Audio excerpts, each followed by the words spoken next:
Bismillahir Rahmanir Rahim wa sallallahu ala Sayyidina Muhammadin wa ala alihi wa sahbihi wa sallam.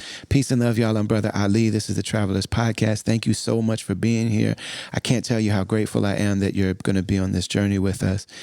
In this episode of the podcast, you're going to hear stories that if you're not part of the communities where these things happen, you may be inclined to think that we're exaggerating. You might even think that they're not true.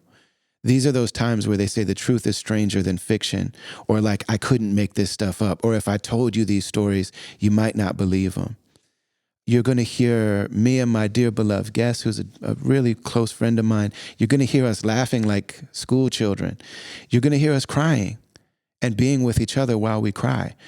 You're going to hear stories that are so beautiful about love and care and concern between people that are uplifting themselves and each other against all odds and in a really oppressive, repressive, exploitative situation. And you're also going to hear gut-wrenching, harrowing nightmares where lives are destroyed, where families are destroyed, where there's an attempt being made to destroy communities. And all of it is real, all at the same time. These communities like the ones that we come from that aren't in the mainstream. I have an interesting relationship with these stories because of the fact that my parents are white. They're from Madison, Wisconsin in the 50s. They grew up in a very Leave It to Beaver kind of way. And then I grew up in the 90s in different cities in the Midwest, having albinism and being taken in and really living my life and learning the things that I needed to learn and really becoming myself in Black families and Black communities and Black culture and Black art. Specifically in the Black American inner city Muslim experience in the 1990s that has its roots in the 70s and the 60s, 50s, all the way back to the early 1900s. And so I'm extremely conscious of how unaware some people are about what's hidden in plain sight in major American cities, where these stories go untold, or when you see them show up on the news or in movies or things like that, they're so exaggerated, they're so one-sided, the humanity and the context has been taken out of these stories to the point where it's a lie. The reality of people's humanity isn't even in the stories anymore. And so the guest today is Omar Regan. Omar is somebody that you might know as a comedian because he's a brilliant, beautiful, hilarious comedian. And you could cry laughing if you're in his audience. You also may know him as an actor because he's a gifted actor, extremely expressive and charismatic. It's like you can't help but love this guy. You may know him as a film producer because he started a company called Halalywood, which is his project to make films that help us laugh and also tell our stories and bring people together based on what they don't know about each other and learning and experiencing each other's humanity. Omar is an extremely beautiful person. And anyone that's been around him knows that his joy and his smile and his laugh and his expressions, it's just intoxicating. You can't help it. You can't be around him and not fall in love with this man. But the things that he's been through in his life are harrowing. It's extremely beautiful and extremely painful. And so the reason that I asked my dear brother Omar to come on the show at this particular moment is because the Muslim American community just lost two of our heroes, Imam Talib Abdul Rashid in Harlem and Imam Jamil Al-Amin in Atlanta. May Allah be well pleased with them, have mercy on them. Our brother Omar Regan was very close with Imam Jamil Al-Amin, who used to be H. Rap Brown. He was part of the Black Panther movement, and he became a Muslim, and he launched a community project in Atlanta. Omar Regan, what you hear is that his father was Imam Luqman in Detroit. Imam Luqman was deeply associated with Imam Jamil Al-Amin, and he was set up and murdered by the FBI back in 2009. This is Omar Regan's father. So when these two imams passed away recently, Imam Talib in Harlem, Imam Jamil, who built his community in Atlanta, and at these funerals, he was in a service role of leading the prayers and serving the community. A lot of people might not realize, if you see him being hilarious on stage, that our brother Omar Regan is a deeply committed Muslim. He's very well versed in the memorization, recitation of the Quran. He leads the Friday services at Islah LA in South Central LA. His wife is actually the principal of their schools, a school system that goes back to our mother, Clara Muhammad, who is the wife of the Honorable Elijah Muhammad. So there's a school system, an independent black private school system that goes all the way back to the early 1900s. So it's a very deep legacy. When I saw our brother Omar leading the prayers at these places, I saw in the comments people were saying, why is Omar Regan leading the dua? It's like, oh, not everybody realizes who our brother is. That's why we have the Travelers podcast, because we're co-travelers and sometimes we don't realize the people that we're right next to. So this podcast is to bring out the stories of the people that we love. I hear all the time, don't meet your heroes. Well, I've met almost all of my heroes, and most of them are profoundly beautiful people in ways that folks would never imagine. So we're very, very grateful to our brother Omar for coming on the podcast and sharing himself and his stories. This is very, very generous of him to do. And so strap up, you're in for a ride with a lot of beautiful highs and lows and joys and woes and twists and turns. We're very grateful that you're here on the Travelers Podcast. All right, we good to jump in? We good to jump in. Bismillah. So, man, I've been wanting to do this a long time. Like, since I even had the thought to do this podcast. Right. We lost two just giants, man, 2 weeks in a row. Yes. The fact that I saw you at both of those janazas, I was just like, man, that's very fitting. And I think you just have a very unique perspective on that particularly. I want to make sure that the world gets to hear some of those stories.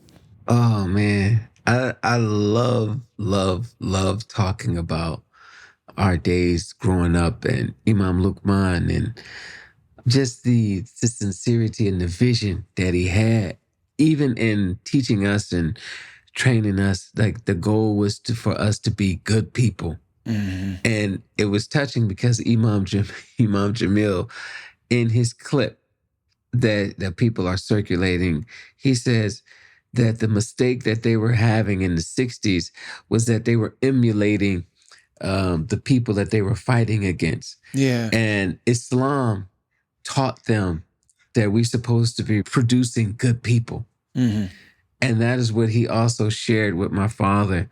I'm young, my mother converted to Islam. I'm 5, going on 6 years old. The Black communities were going through so much trauma. Right. The killings and we're talking about this just the late 70s. We as kids don't know that it's as bad as it is. But my mother telling the story of how Islam gave her purpose. Islam gave her direction. It gave her life. It gave her a big hug that she knew she needed, but she didn't know how to express it and or how to get it, really. And who to ask for this hug, she didn't know. And then she saw some Muslims in Detroit and she asked them, what do y'all believe in? The sister was telling her, like, one God, like, we believe that the creator of the heavens, the skies, and the earth, and this universe all come from one, and that the messengers and the prophets, because, the Black churches was big in those days as well. As she's telling my mother this, it was another sister that walked up. She introduced her as her co-wife, and my mother never heard the term co-wife. And she said, what is that? What does that mean? She says, oh, in Islam, the Quran tells men to be maintainers and protectors of women, that you have to care for women. And a man is responsible for caring for up to 4 women, that every woman should not have to manage life on their own, and every child needs a father. It spoke volumes to her because my mother got the courage to escape from an abusive relationship. And so I have 2 older sisters.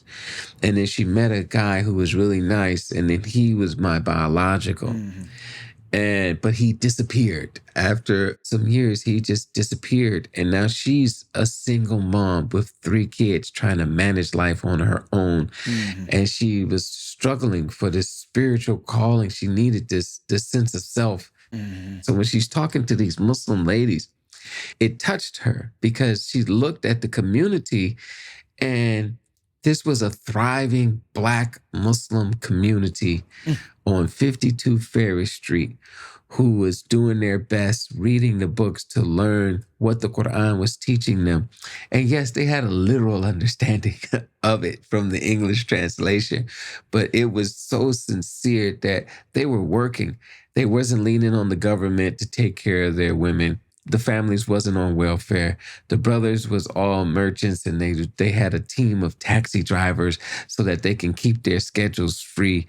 It worked. Like there's a whole building, like 5 floors of Black Muslim families in this apartment building that was just all working together.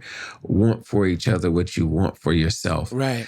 And so when my mother met this guy by the name of Luqman, who was engulfed in these teachings, he had a wife and 4 children. And he understood that he would take us on, as the Quran teaching him, as his very own children. Mm-hmm. And man, he did that. Him and my mother got married, and I instantly had a father, had a brother. And now I was a part of community, and I had a sense of belonging. And my mother had a sense of belonging. And when my mother talks about this community and how they thrived, we wasn't the only, like how they call poly family then. And there wasn't no cult, right? Yeah. We were in the city, just living and working together, making sure that everybody had and that everybody was learning. And we was always training martial arts and being in shape and being a good example of being a good person. That was the whole message. How do you produce good people? They understood that good people have to start from a family structure, and Islam provided the remedy for a family structure. I grew up in that. That's my upbringing, and I'm really grateful for it. And to this day, like me and my brothers from his other wife that we all grew up together, was we locked in, you know, and it's really like, I like to share that because it's so much negative. I actually have the article that states that they outlawed a man having more than one wife in the Americas because the people of color was outnumbering the colonizers. Mm-hmm. And so they had to control it. Uh-huh. And so they put out all of this bad, propaganda. Sometimes I share with people and sometimes I don't, just because I understand that they may not get it. And then it doesn't help that so many other brothers have begun to practice it and abuse it. Yeah. If you will. It's wild, man, that for every beautiful thing that exists in the world, there's the counterfeit version of it. Yes. There's fool's gold because of the fact that gold is so fly. And if you've never seen gold and you've only seen fool's gold, and if you've never been aware that the actual real thing exists and you've never experienced it yourself, you've only caught the imitation. And the counterfeit, the problem with it is that it looks real to somebody who doesn't know the difference. Yes. If you just walked in the store with Monopoly money, you know what I mean? And you're like, hey, can I get a sandwich? There's no problem. But if you walk in there with something that looks exactly like a $50 bill, right, but it's not, then that's when you have a problem. Yes. And man, the kind of people you're talking about, it's like when I converted to Islam in the early 90s, like those are the people that came from that time in the 70s too. Yes. And so I converted into a community that was fully functioning like that. Yes. And nobody married my mom, but man, I suddenly had like 12 moms and about 15 dads. And yes. You know what I mean? People teaching me things. And yes. We were taught how to walk a sister to the car, just to be almost like a security guard. Yes. Our imam was Imam Matthew Ramadan. And he was like, this is how you help a sister to the car, and don't look at her booty when she's sitting down. You know right. I mean? Like 100%. Very like just home training. Like there was not this air between the imam and the students that like we talked the way that people talked at home. Yes. You know what I mean? You might get popped in the back of your head if you weren't doing what you were supposed to do. Yes. Nobody went anywhere alone. That's right. Nobody was in danger by themselves. That's right. Now they got these programs, violence intervention and stuff. I mean, Imam Ramadan could like train brothers in construction, and he would say, hey, we're the Muslims and you don't sell dope here anymore, but if you want a construction job, we could hook you up. Yes. You know what I mean? And man, people would take their guns out and he'd be like, what you gonna do with that? Right. I mean, Oh, yes. Yes. I mean, he wasn't even a little bit scared. He wasn't mad. He's, what you gonna do with that? Yeah, what does that mean? What, like, talk. What's going on? Yeah, yeah, man. What's going on with you? Oh, this may Allah bless Imam Matthew Ramadan, because when we're talking about the Imam Jamils, the Imam Luqmans, the Imam Talibs, these are the ones that showed us what it looked like, Yeah. really, to have zero fear, what it looked like to be like, you selling drugs in your community to kill your own people. Right. These are your uncles and aunties. That doesn't even make sense. Right. Because you need some money. If you need some money, come over here and let's work together. We all over here, we putting our monies together. Yeah, come over here with us. We just bought a cow and we slaughtered it and we need somebody to butcher it. Right. So what's up? Butcher this cow. That's right. Come over here. Yes. Man, this whole narrative about Muslims and about, black folks in general and about black men specifically, it's just like, man, right. These people that loved us and raised us and the mothers in these communities like that, there's this idea that like Muslim women are oppressed. It's like, you don't know our aunties, our moms. You don't know them. You don't know them at all. You have no clue what you're talking about. But the problem too is because they had, in our learning of Islam, we literally start adopting some of those chauvinistic cultural ideologies in our understanding, because we had this idea that they knew the Arabic and they know, and then we took this whole trust. It was a trust that, if you know more than what we know, because we know this, and this come from my father, Imam Luqman, because he come to me later, he said, man, I made a lot of mistakes, man, trying to learn this Islam from people that I thought was as sincere as us. Right. But he said, turns out they had a whole nother different approach because they come from a whole nother different place. They didn't even understand what our struggle is. And they had to check the white box. Right. Yeah. He said, I'm not knocking them. They just had a whole nother different approach. They wanted to come over here and live a better life than where they are. Right. And we didn't have nowhere to go. Right. So we had to make our better inside of our own communities. And Islam was our tool to be able to do that. Yeah. Man, I remember when they start introducing new ideas, arguments and fights, and I remember the confusion, like, wait a minute. Yeah. It turned into this whole kind of control woman as opposed to care and respect. Like when you were saying about the reverence that we have for our women, it really got interrupted with these different teachings that I find today was cultural based. You know what, man? I've come to believe that that's not even their real culture. So Dr. Resma Menakem is real, the racial trauma expert. He's like, I got this protective notion about what culture is and what it's not. He said, when unprocessed trauma is not contextualized in a person over time, it starts to look like their personality.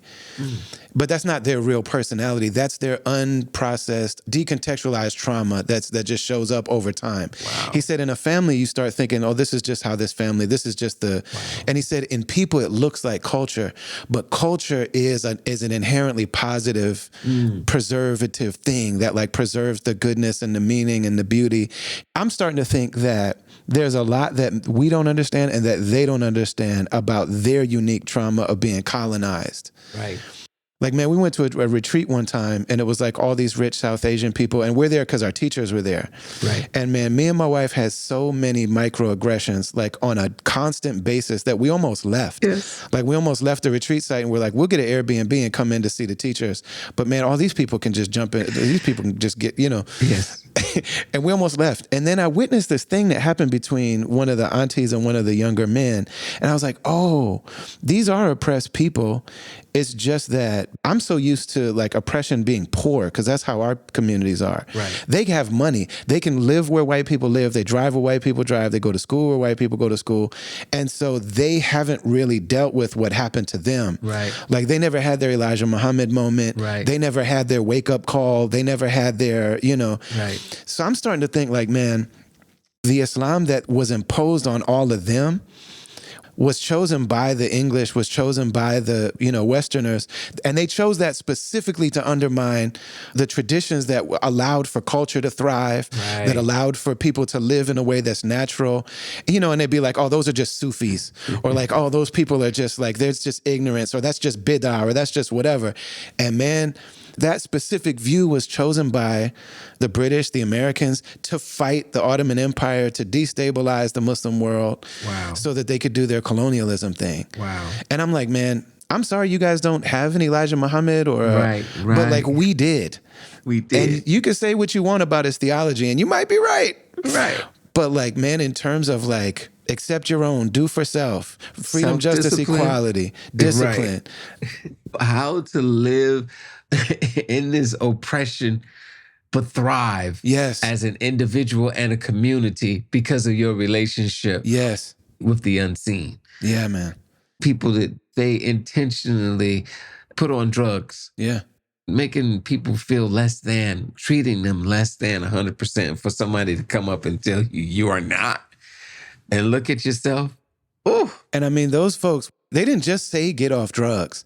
Our parents' generation took people off the corner and put them in their basement and fed them bean soup. Yes. Stuff coming out of every orifice. Yes. Kicking the drugs, and then building them back up and feeding them and nurturing them, and then teaching them like Arabic is your original language and your original names are Muhammad and Kareem and so and so. And so these are like stories that exist in American life that I feel like nobody but us even really understands. Like, how is there not a million movies about the 1950s in Detroit? And that's why we have to do it ourselves, because here come Hollywood. Right. We have to do it ourselves. That is the focus. That is the intention for Hollywood.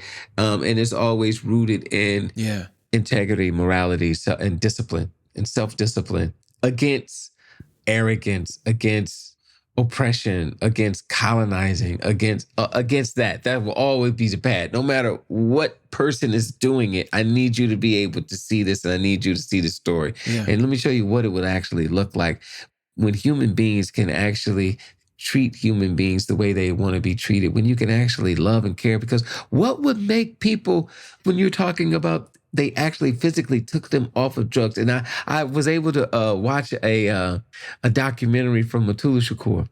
Mm. He's gone now, but I hope that they put his documentary out, footage of them actually taking people, exactly what you said, off of the streets and then giving them acupuncture to get them off of heroin. Yeah.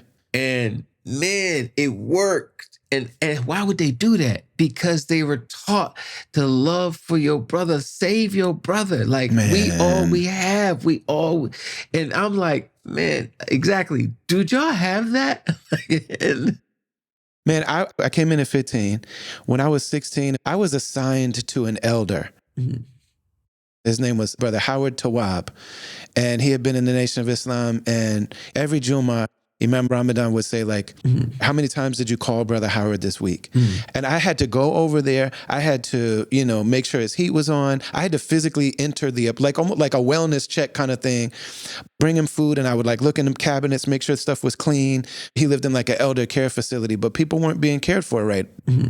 I had to answer for if I didn't go over there every single week. And then when I went over there, like, he was trying to cook for me. Like, he wouldn't just let me come through. He knew, you know what I mean?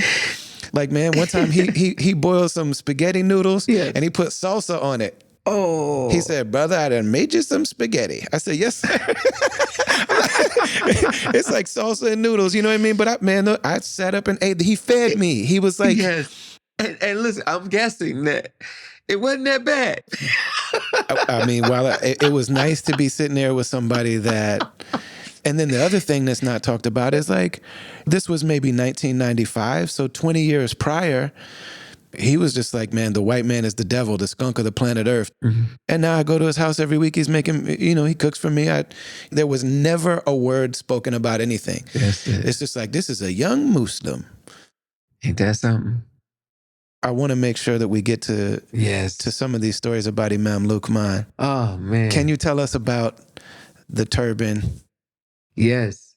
He said, he told me this. He said, listen, man, I like to wear this turban and these kind of clothes because I like for everybody to know I'm not on nothing you on. Right. He said, that is exactly how he said. Yes, You want sir. to come talk to me, come and talk to me on what I'm on. I don't mind answering your questions, but it needs to be on what I'm on. And I invite you, you can get on it too. Mm-hmm. Right? Mm-hmm. So it was an example of being in the world and out of the world. Mm-hmm. Mm-hmm. And I used to be nervous, okay? Because he started adding yards to the turban, okay? Yeah, they count by how many circles it can make. It's so noticeable. Like, it's not like you have to, sometimes in certain doorways, he would have to turn sideways because of his turban was like, what is he doing?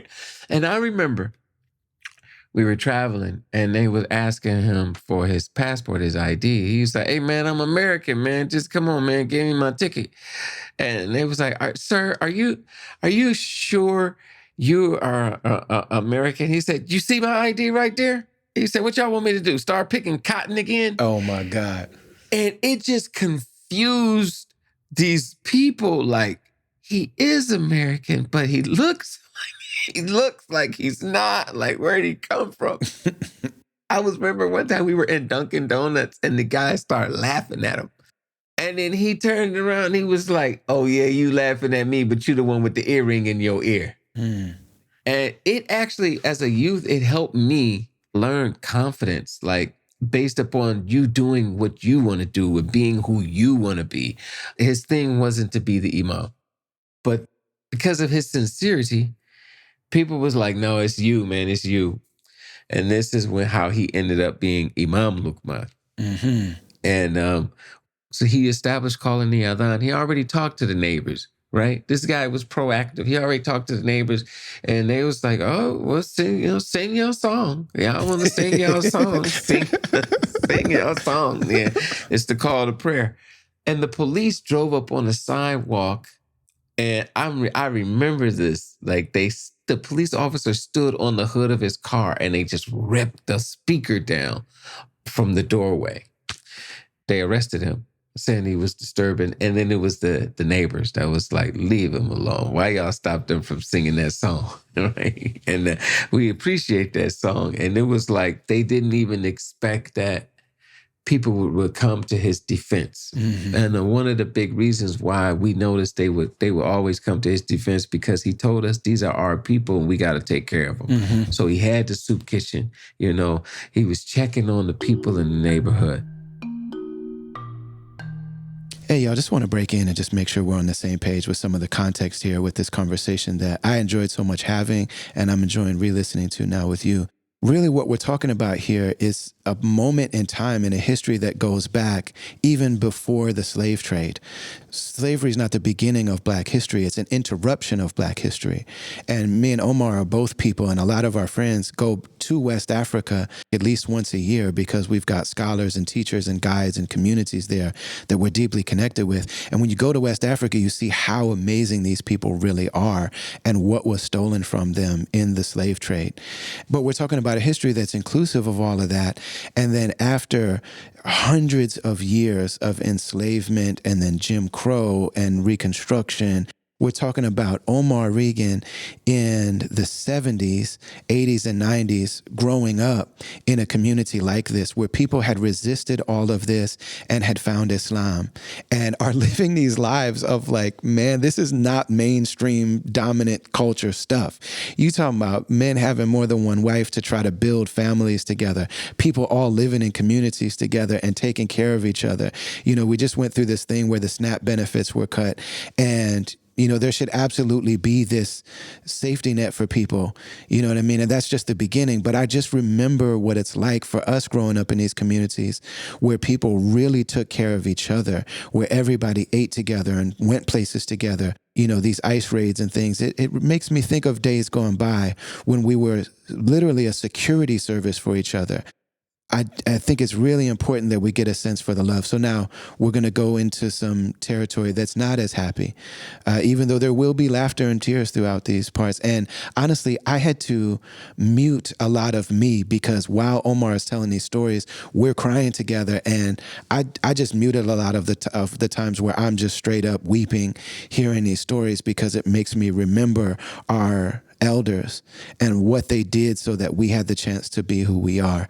And I just didn't want to take away from his story. And so there's times where I'm just snotting and doing the whole thing that I just had to mute in this conversation as I was editing it. But so just to be clear on who the characters are, and then these are not characters in a story, these are real human beings, but who these people are. So Imam Luqman is here, who you're hearing Omar talk about as his father, who's technically his stepfather.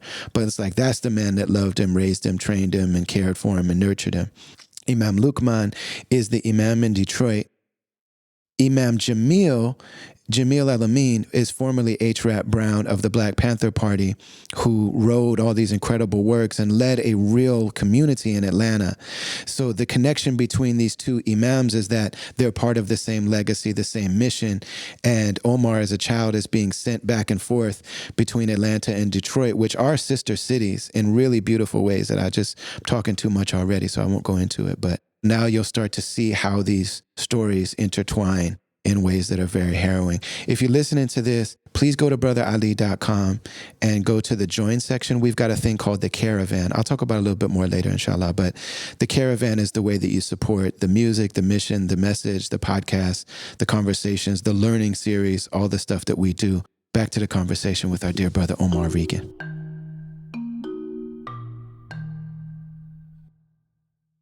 Let me show you how it's connected. This will be exclusive on this Brother Ali podcast.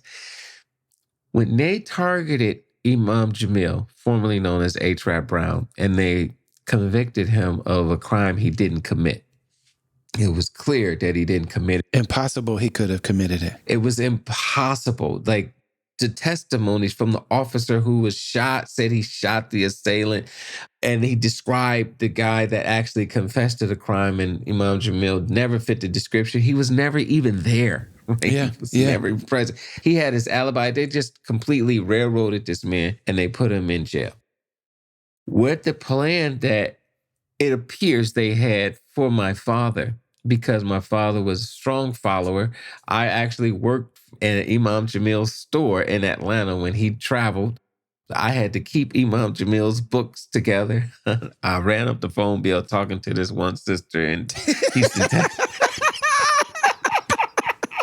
And he would say, "Hey, man, you run up the bill, man, kicking on the phone, man." He was man, kicking on the phone, man. I was so embarrassed because I didn't know that the phone calls was being logged. Right. I was so green. I'm just calling and talking. That's going to come out of your pay, man. My hours were from 9 a.m. to Maghrib, right? As a youngster, I was so annoyed because everybody else was able to play. But the discipline that Imam Jamil was teaching me, and my father sent me under him to get teachings that would complement the teachings that he had given me. And he wanted us to live in this community that Imam Jamil, and the goal was for Detroit to be the same. Imam Jamil created this where the non-Muslims was happy to live around the Muslims, and, everybody was looked after, and there was no more crime. Nobody selling drugs, nobody, there was just a beautiful place. And Imam Jamil established that in Atlanta, and we went to be a part and live there while my dad was working on establishing it in Detroit. And I'm so grateful to be that close with him and have those interactions with Imam Jamil and his family. They were so connected, my father and Imam Jamil. They targeted him as well. Yeah. Since Imam Jamil was a convicted cop killer in their eyes, my father was doing a prison outreach program. They were so mad because some of the brothers was rough around the edges and they would commit crimes and then run back to the masjid. And he said, "Y'all bringing heat on the masjid, and this not who we are. You robbing your own people, and when the police come, you throw your guns down. You should be more afraid of Allah than you are the police." But what the police did was they took that insert and they got funding to say that he was a radical and that he was a follower of Imam Jamil, who was a convicted cop killer, and he's teaching violence towards police officers. Right. And that's how they connected it. And so when they sent this informant in to pretend like he was a Muslim, this informant came and offered work to the felons. So, they can't get regular work because it's a felon. So he asked them, he said that, hey, I got a friend that drive truck. He just need help unloading it. I can bring like 5 brothers. We pay him $200 each. Man, the brothers, everybody raised their hand because they want to be the one to make the $200. And he said, Imam, can you come this time? Because when you're around the brothers, they be on a better behavior. And so my father said, okay, I'll come. But this was the whole setup because they had already took pictures to make it look like they had a whole operation. And they put out a narrative in the news that was like, oh, these guys are trying to fund their Islamic State. They want to establish Sharia in America. And it was just a whole bunch of nonsense that they made up. And then none of it could be proven. And so when they took my father to this warehouse, they trapped him in.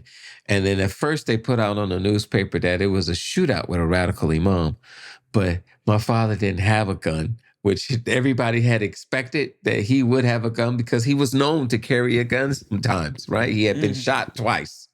So he was known to carry a gun for his protection. However, he didn't have his gun on him. And he went to go to work.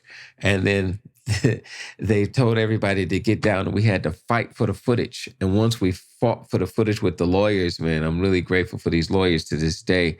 It showed my father standing there looking at all of the officers, and he stood there at least about a good 4 seconds while they were yelling at him. Get down, get down, get down. He just stood there looking at them, and he looked around. He moved his head both ways, just looking around because there was 7 other brothers with him. He looked around, he looked at the brothers, man. I like knowing my father, he cared about them. He got down on the ground. For no reason, they sicked the dog on him. Now he's fighting with this dog, and even if you Google the pictures, you can see that he had these dog claw marks in his cheeks and on his face. There's an officer that yelled gun, shot the dog. And then 4 officers run up and shot him 20 times. Some say 21 because they can't tell if the bullet went in and out because he was laying on the ground.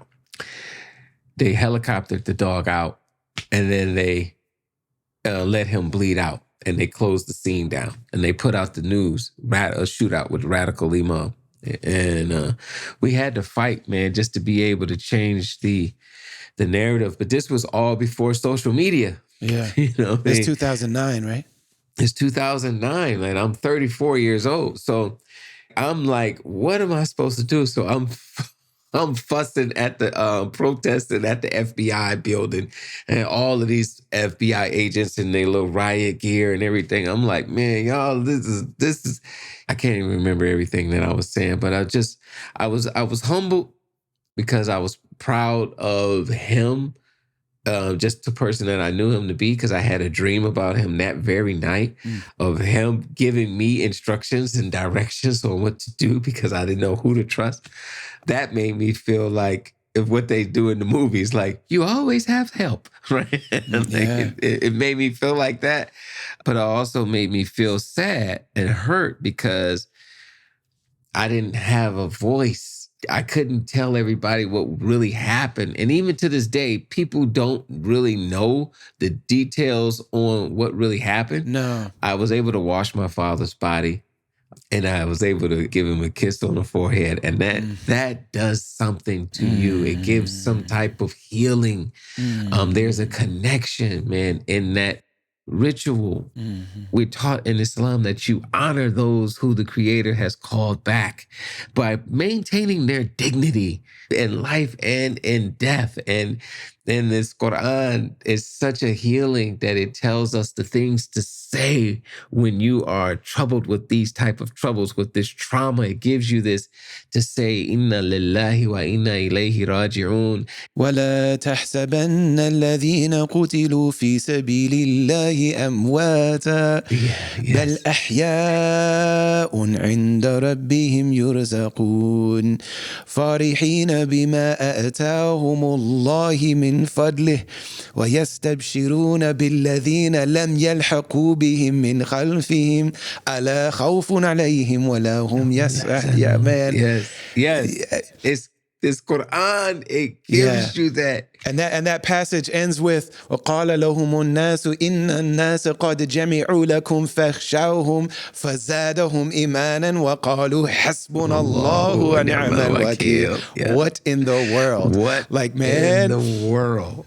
It's unseen help and support. And I try to tell people, look, this Quran is not man-made. It's not from here. It is from a different world. And when you really tap into it, what it does to your spirit, you get the help. That spiritual wellness that you get, it just pushes you to just keep moving. Where I'm there with Kyrie now as he fought for his father, Imam Jamil.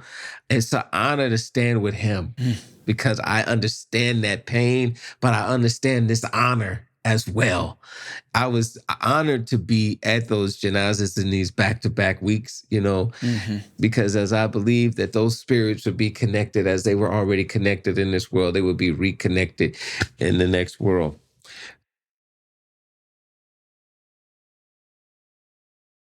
Hey, man, I have many, many stories about this Imam Luqman and his inspiration through his sincerity. But one of them really big for me is that after 18 years, him and my mother got a divorce.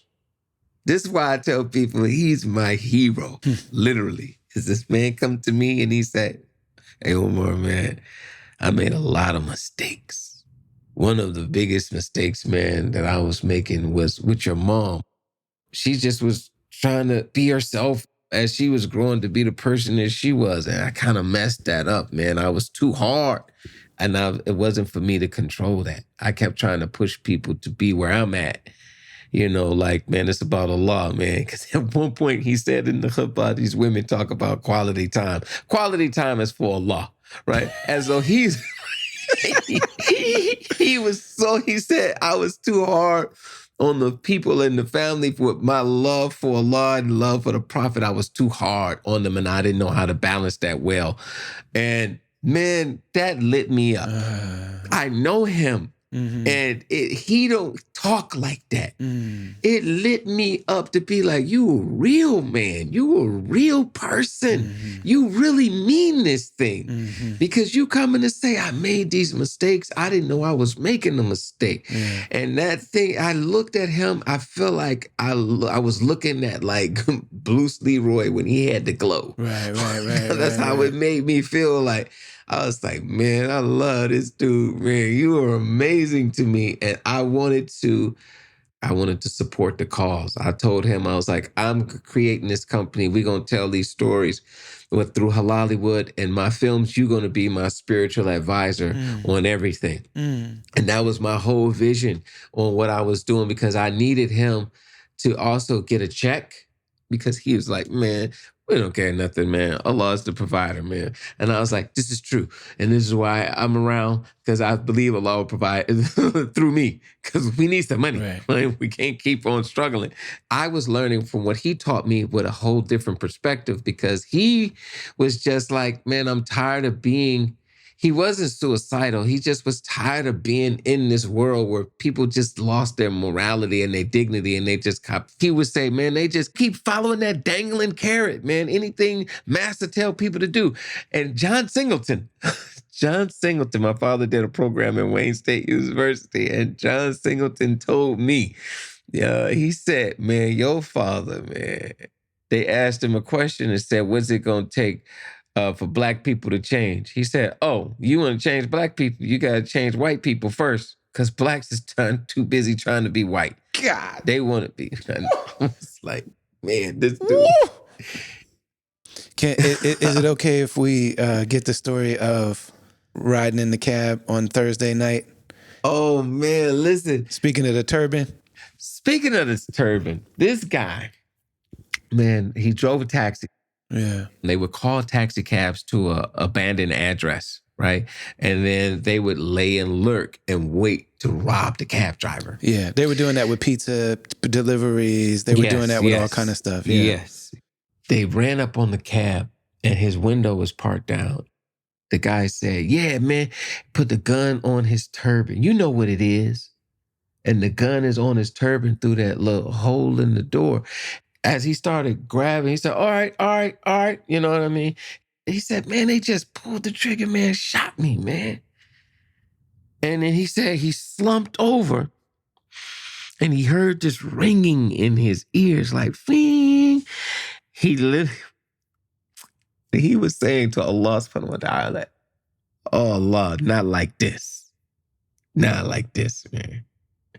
Then he said he woke up and he looked over and the guy was trying to reach their arms over to unlatch the door. My father had his guns. He just started just pulling the trigger and they ran and he hit it in drive and he drove home. And my mother called me and she said, they shot your Abu in the head. And I said, what? And now I'm like, I get to the house. Ali, when I get to the house, in my head, everything is the worst. Everything, right? They shot him in the head. Oh my God. I get to the house. He's walking down the stairs, coming back out to the cab. I was like, I was so shocked. I was looking at him. I said, Assalamu alaikum. He said, Alaikum salam. I was like,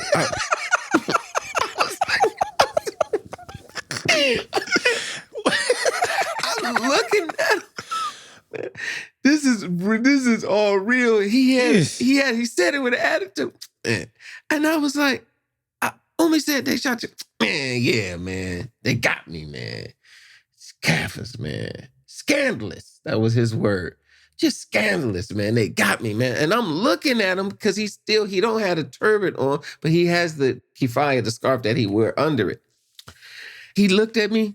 He said, I should probably go to the hospital, huh? Because I don't know how to fix this one. And so I was like, yeah, Abu, let's go to the hospital. But I couldn't see no blood. I couldn't see nothing. So he was grabbing his books. Yo, this guy, he was studying so much this Islam. He had his bag of books. He's waiting on people, dropping people off. He's reading. And so he's taking his bag. I was like, let me grab that. I'm grabbing the stuff. And we go back upstairs. When we go back upstairs, he shows me, he pulls his thing back. He shows me. Now I see this hole and blood trickling down his neck. And I'm ready to freak out. Like, this is real. Like, this is real. And then my mother, she was like, man, he had grabbed his turban. And my mother grabbed the turban, said, move this over here. And some said, pop, on the floor. It was the bullet. It was the bullet that was stuck in the turban from him being shot. And we took him to the hospital. And the doctor said, that turban saved your life because of the bullet hit the turban and it rolled down the bone and it came out by his ear and it was just stuck in his turban. And this was a Thursday night and he checked himself out of the hospital and Friday he gave the khutbah. And man, he said, Wallahi Ali, we was like, he said in that khutbah, he said, man, only Allah can kill you. It don't matter who come to you and do. When he was talking that talk, there's not a person in the room was like, this man he's different. This some kind of superhero or something. We was like tripping. Like, who is he? And after like 3 days, Allah, he was so pumped up. This was another part that made him heroic to me. He was so pumped up about Allah. Man, he was just charged up that Allah wrote for him because he knew that he had made the dua. Oh, man. So he made that dua. He trusted Allah so much and Allah said, okay, I'm going to give you what you want. Like, I'm not going to take your life now. And then he got humbled. He told me he got humbled where he started having seizures. And one day he was after Fajr and he was going so hard on Salat and Tahajjud. And then he started foaming at the mouth. It was so humbling But like to see it, because at one point you see this heroic guy, and now you see him foaming at the mouth and he's out of control of himself.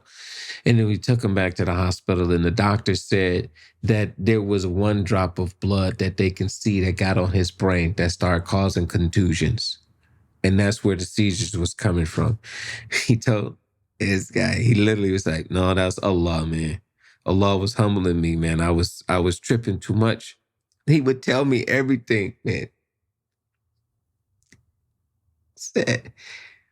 He said Allah was teaching me, man, that Allah is in control. Yeah, I was pumped up, but Allah was trying to teach me, man, teach me to be humble, like calm down. And he literally said, I don't know why Allah has written this for me. Now I'm just looking to learn what Allah wants of me. He came to me one day, he said, man, I had this dream, Omar, man. He was really upset. He wanted to leave and go to Africa. He was tired of trying to tell people about Islam and Allah. He was like, I'm out. And Imam Jamil told him, man, Imam Jamil told me, man, hey, don't be like Jonah. Don't walk out on your people, man. And Abu said he was struggling with that. He said, I had this dream. And then I was falling. And as I started falling, I was like, oh. And he said, oh, Allah, not like this. And he said, he said, man, oh. He said, I remembered. I ain't supposed to say that. He said, I changed it. In the dream, I said, amen, whatever Allah likes. And he said, when I said whatever Allah like, I landed on the back of an angel, man. You should have seen it. The wings was like, it was huge. I started saying, oh, I'm in Jannah.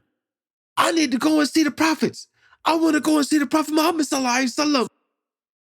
Oh, no, I got to calm down.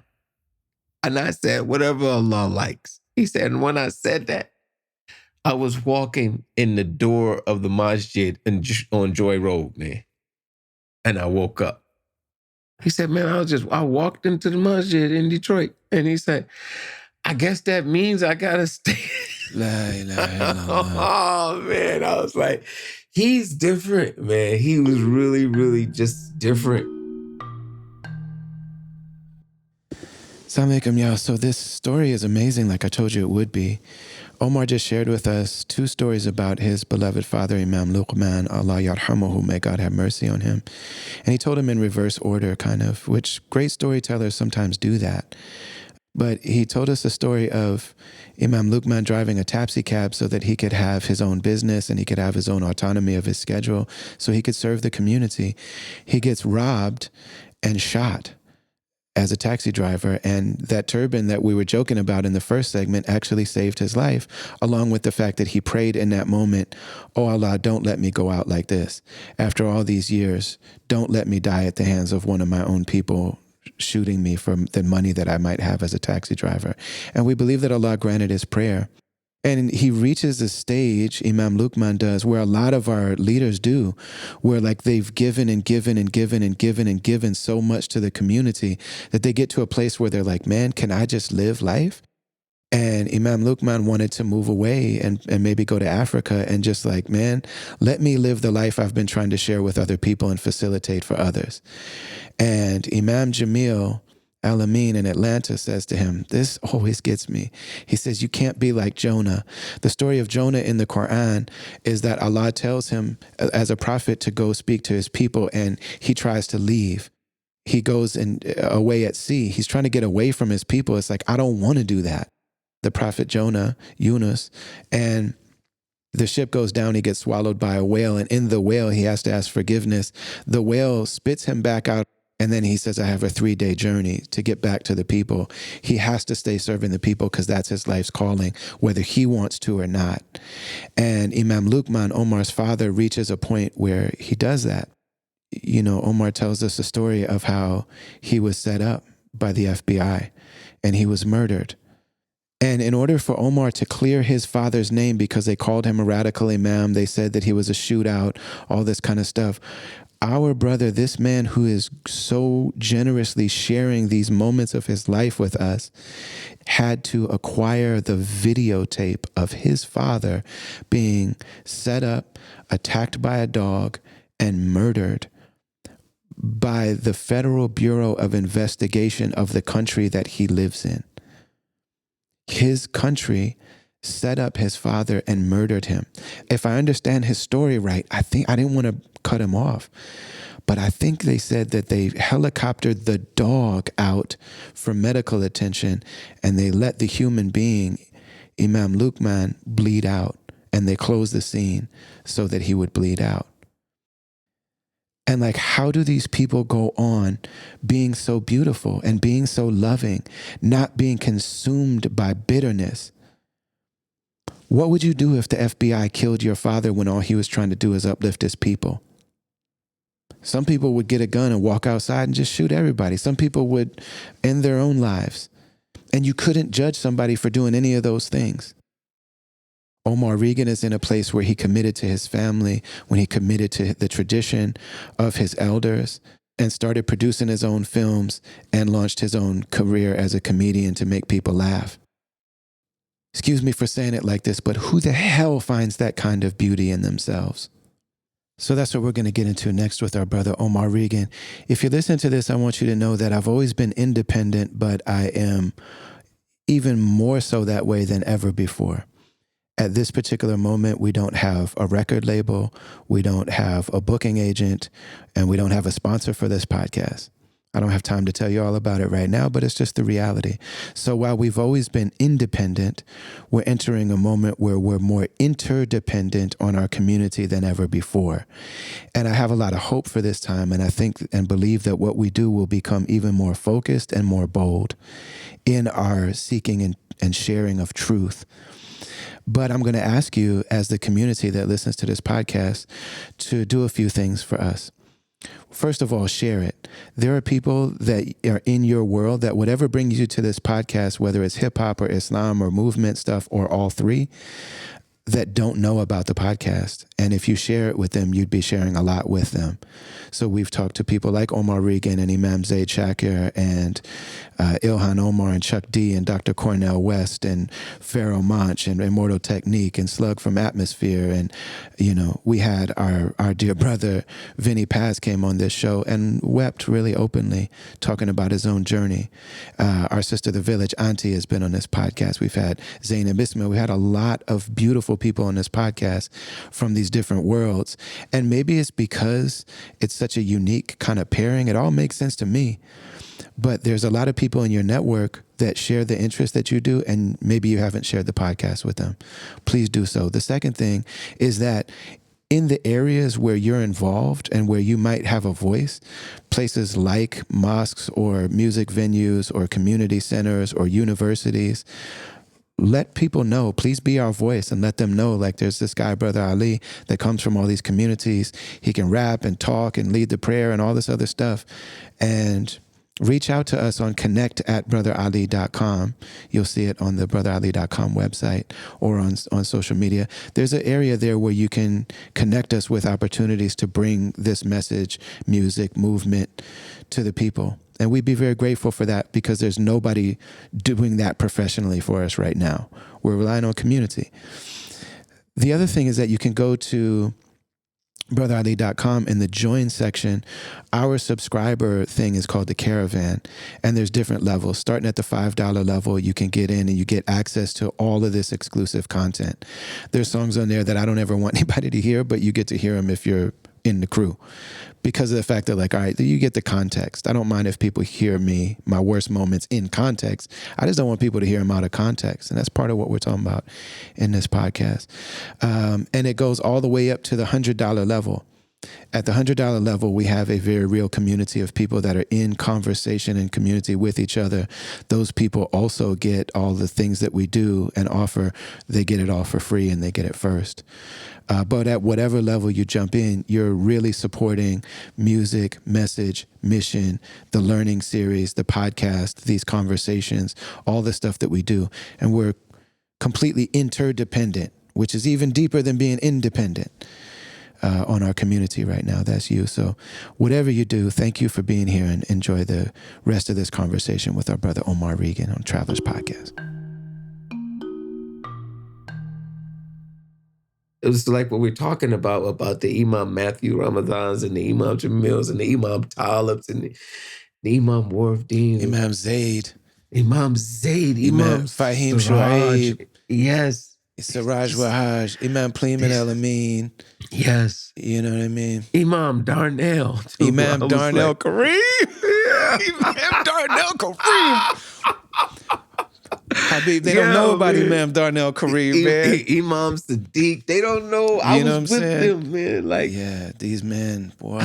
It's so inspiring. These men, man. And when you make these movies, people will think that these are stories that you concocted. Yes. Like mythical stories, because like they are otherworldly, but they happen. Yes. You think about what it's like to be that person, but there's a huge responsibility in being the people that... Yes. I think about Ozzie Davis when Malcolm passed, saying, did Malcolm ever smile at you?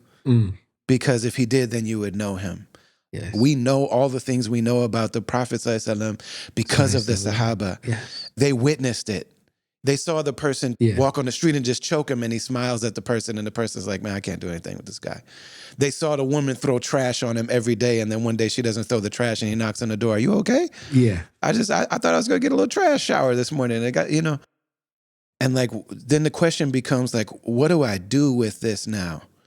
I think that there are people that might not understand culture and might not understand art, and how a life like that becomes an amazing film producer, an actor, and a hilarious comedian, and an imam, and a master's student, but especially that comedian piece. Like, people that don't understand where this art really comes from. Whatever happened to them in colonialism, whatever happened to colonizers when they had to detach from their own humanity to do that stuff to somebody else, to where they can't feel the music the same. You know what I'm saying? If you felt the music for real, you would die with your own guilt. Yes. You got to turn something off in order to do that. But I wonder if you could just share something about how do you get from all of this to comedy just being one of the many things that you're able to offer? It's really humbling too, because people don't know, as sincere as this man, I miss Abu's laugh. Mm-hmm. I miss making him laugh. And he would tell me, hey man, stop, man. I'm going to bust you up, man. I felt like we were being, through certain teachings in that period that we were going through, we were being controlled. And it was Abu, not just every Bismillah, Alhamdulillah, but the comedy, the filmmaking. This guy supported anything that I would say. He would be like, hey man, ask Allah and go for it. Ask Allah and Allah will guide you through it. But remember this, you like to make people smile, you like to make people laugh, man. There's a big reward in that. But then you also have to be careful, because there's a saying from the Prophet, ﷺ, if it's true, you want to be careful. He said that a person that lies to make people laugh will have a seat in Jahannam. So you want to be careful. I have my inspirations, which was I was tired of Muslims just looking so depressed. I say this on stage, everybody just looking like, oh, Allah, why am I here, Allah? I'm like, man, y'all not excited. Like, we didn't come from that. Right. We come from, this confidence of let's talk about, let's talk about Allah and having that kind of passion and expressing that kind of passion. Yeah. And everybody was funny. Yeah. Everybody in those communities is funny. They had every single. All of the characters, the sayings and the way that people spoke, their mannerisms, their weird little. You get somebody coming in there in a suit and gym socks, and just like everybody is funny, whether they trying to be or not. Everybody is and hilarious. The characters, there's so many different characters. Women that love each other, been living life together and doing community together all this time, but every now and then just shut up, Arlene. It would just come out. You know what I mean? Like every now and then it just, You know what I mean? Yes. Or brother come in and talk to one of the elders' wives. And, bruh, bruh, bruh, bruh, bruh, bruh, bruh. So all of a sudden he starts studying. Bruh, bruh, bruh, bruh, bruh, bruh. You see, brother, brother, that's my wife, man. Right. The sincerity and the laughter and it means something different. The same way that the drums mean something different when it's part of your survival, when it's part of your, man. It was Abu, because Abu told us we couldn't watch TV, man, but we could watch kung fu movies. And so what I was doing was, that alone is, come on, man. yeah, we could only watch kung fu movies. So at kung fu movies, we start making up our own kung fu movies in the living room. Okay. And those things, they stayed with me. Like, we could make our own movie. And then stumbling on Def Comedy Jam. Oh my God, which was wrong to do anyway. But I was so floored by how they would be able to get up in front of their community and then just talk about different life experiences and make it so funny and everybody related to it. Yeah. Man, this just blew me away from watching the Martin Lawrence and the Bernie Mac and that whole Def Jam series and Chris Tucker. So interesting how I just connected with him because of his poverty set that he used to do earlier. Got roaches like cryptomelas in my house, man.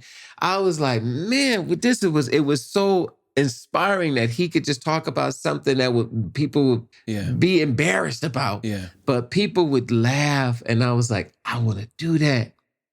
One of the first laughs that I got inside of an all-out crowd, I was scared. And I was like, it's funny why I'm here to do comedy? Because you guys are not known for humor. And man, they laughed. And I was like, oh, because I didn't know that they laughed. Real talk. That's the same thing that people said about Abu. And when I did that, I was like, wow, that's crazy. People do that about them on the news. And I have been programmed by the news as well. And now I'm sitting here in the room and we're laughing together. And it just gave me something where I was like, I need to work on this craft. Allah says the only reason why he created us different is so we get to know each other. I use this as my base and then just start finding the different connections between my time with the Pakistanis, where part of my life I grew up Blackistani. Yeah, man. And part of my life I grew up as a Black Arab, you know what I'm saying? And alhamdulillah, man, it connects people and we laugh together in the room and it tears down walls. And I look forward to making more films that will reflect my tribe along with others who have shared the same struggles and had these experiences so that we could see our stories, and these stories will inspire generations that seem far removed from knowing that this is your history, including my kids. For art to really develop, there's got to be a community of artists that are working on these things together. Right. And so many of us, if we don't have something in our community to do that, we will go seek it somewhere else. And when we do that, it rubs off on us. So I was an imam. I made my demo tape for our community. Yeah. And I realized, not only am I going to starve to death trying to sell these tapes to people in our community, but also just developing as an artist, that's probably not going to happen. That demo tape called Rites of Passage is not even available right now. It's like me as an imam rhyming. But then I went and had to get with the people that were serious about it where I was. And so by the time I come back, that's when there's all this cussing. And the last conversation I had with Imam Muhammad, rahimahullah, he said, I love your rapping. I don't like the words you're using. You have beautiful ideas and you're trying to describe them in ugly words. I was getting with the people that were serious about really developing as an artist. Yes. And that's something I couldn't do by myself. And it's something that the community didn't have. Like, I'm listening to Yasin and I'm like, I want to be ill like that. Right. But I'm not in Brooklyn. I'm in Minnesota just trying to figure this out. I'm going to get with whoever is serious and whoever is trying to really develop. Right. But I see you as a leader in that way.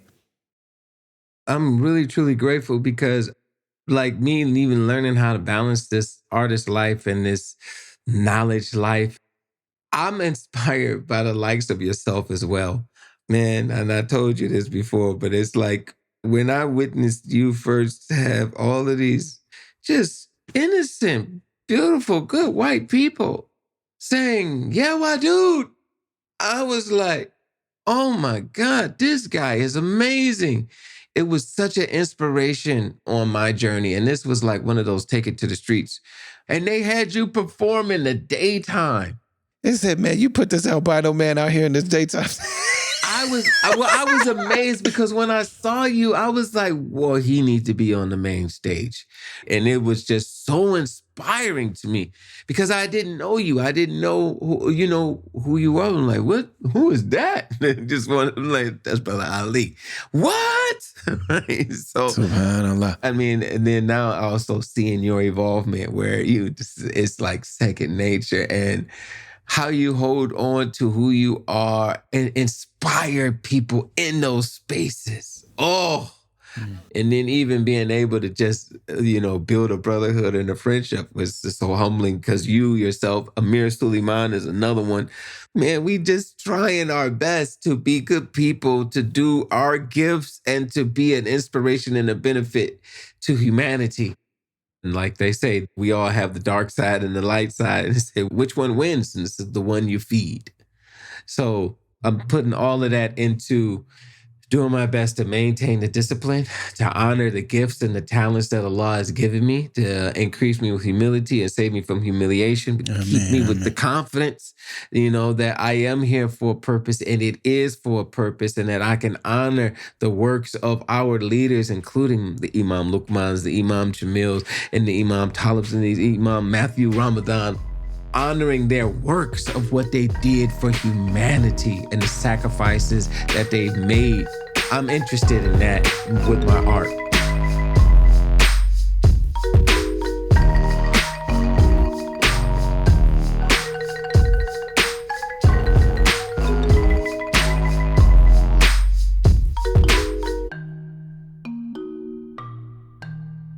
Much love and many thanks to our dear brother Omar Regan for being so generous and gracious with himself and his time and his story. This is really why this podcast exists. What I'm interested in is art, culture, spirituality, community, healing and serving and loving on one another in a way that's transformative, that's radical. And all of this stuff that I'm about comes together in human beings like Omar Regan.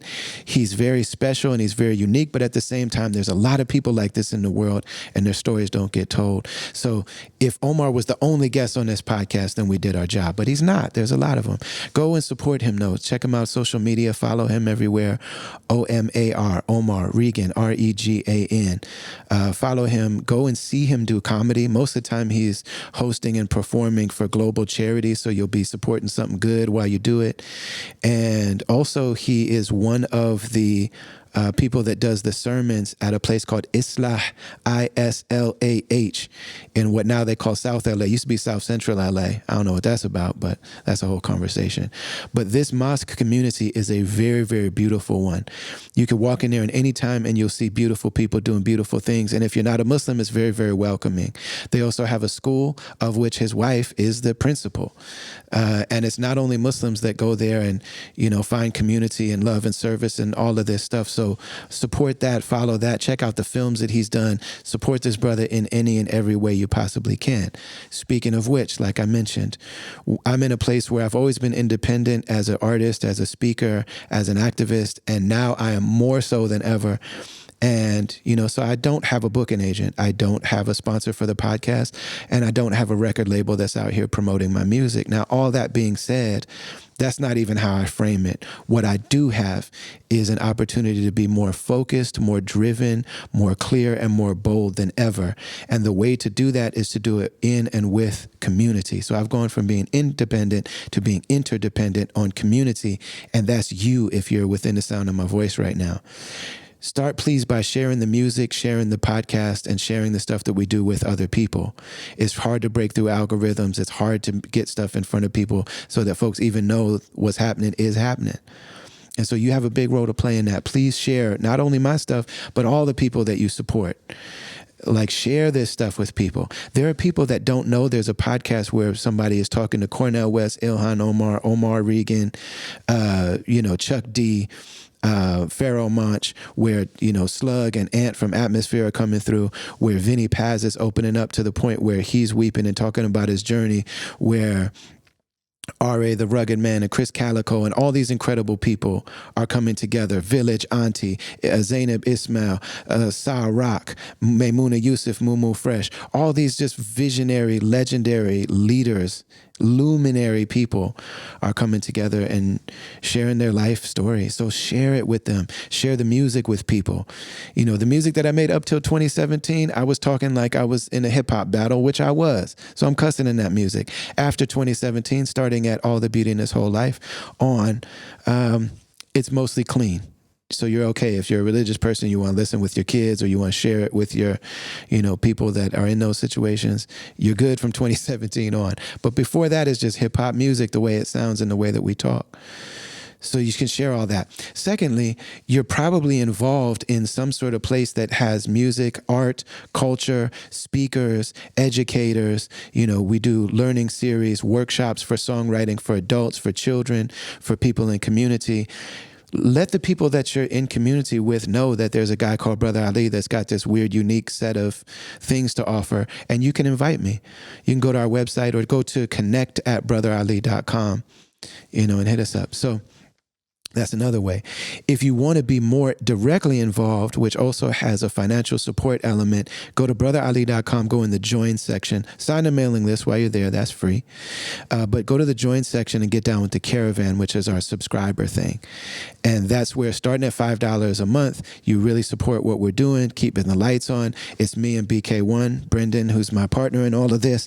You know, you make sure that that we got our lights on, that our bills and mortgages and stuff is paid, and our kids can get some shoes every now and then, you know, that kind of thing.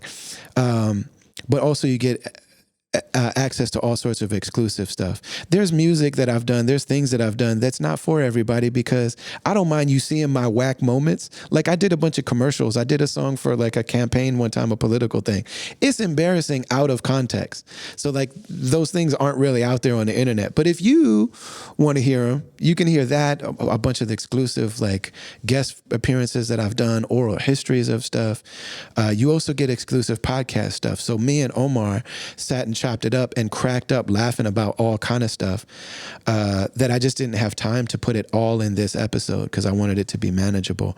But when you go to the caravan, you'll be able to hear all that extra conversation that we had in there. I'll post it probably later this week, inshallah. But there's all sorts of things there that you're not going to get anywhere else. Video stuff. You get early access to things. So it starts at the $5 level. It goes all the way up to $100 a month. Now that's a lot of money. But those people are in a real community where we're talking to each other on voice notes. Several of those people, you know, have converted to Islam with us. And, you know, we have even groups for them to learn the basics of Islam and things like that. But there's a bunch of people that aren't Muslim. There's people from all walks of life in there that wouldn't necessarily know each other if it wasn't for that community. So there's different ways and different levels to plug in and engage, but you're going to hear me talking about this a lot more nowadays because this is our reality. But I believe in this very, very deeply because I believe in our connection. I've been at this my entire life. I've been doing it professionally with you. Some of y'all were in the room in year 2000 when I was battling idea at Scribble Jam. You know, a lot of y'all have been in the room with me at many different stages of my life and career and work, and you've been there with me and you're a part of it. So share the music, share the podcast, connect us with the real life communities that you're involved in. If you're not involved in community, go get involved in community, my friend. Kindly, respectfully, please do that. And let the people know that, you know, we're out in these streets and we're down to be involved in stuff. And then also head to brotherali.com, sign that mailing list, join that caravan, and know that you're supporting the music, the message, the movement, the community, the conversations, truth seeking, truth telling. I love you a lot. We'll see you next week on the Travelers Podcast. Assalamu alaikum wa rahmatullahi wa barakatuh.